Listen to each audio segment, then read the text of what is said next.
my next draft was to HMS Hermes, a carrier, a British carrier, which could probably fit on the lift of the Nimitz. And well, our carriers aren't quite so bad, but it is a big difference.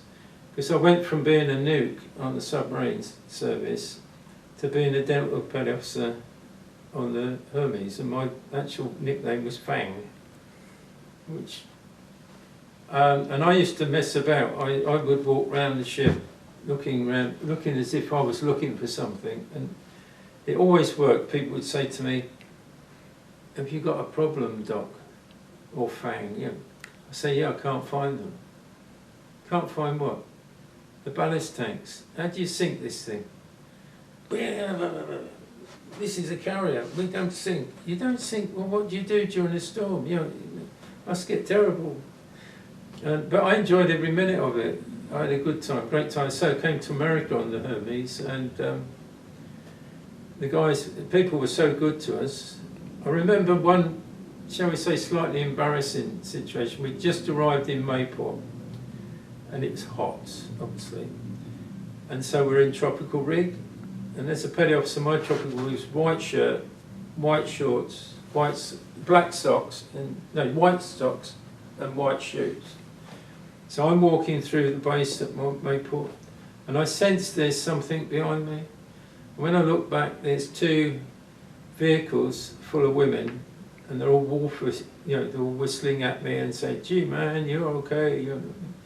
So I just bowed politely and said, "Thank you very much, ladies," and carried on walking. But I swore blind from then on I would never wear shorts ashore ever again. But yeah, it was a fantastic. I really enjoyed it. It was a totally different environment. But I'm Navy. I'm adaptable. I am where I am. I just do the best I can. As I say, because I was the medic. I was the dental pet officer, but I've always been the type of person people can talk to, and they did. People had problems, they'd come to talk to me, and I'd help them to work through things. So I got a lot of respect. So yeah, it was good in that way as well, and it also helped me to sort of settle down on board. I'm not going to dive anymore. I'm not doing a nuke anymore. But funny enough, because I'd come off submarines, they were having a nuclear and biological warfare exercise. So they asked me if I would use my expertise and assess what they were doing and tell them where they might be going wrong, which of course makes you think, oh, I'm doing something on board. So they had the exercise, and I gave them my information and what I thought I was doing right, what they was doing wrong, where they could improve stuff, and that was good.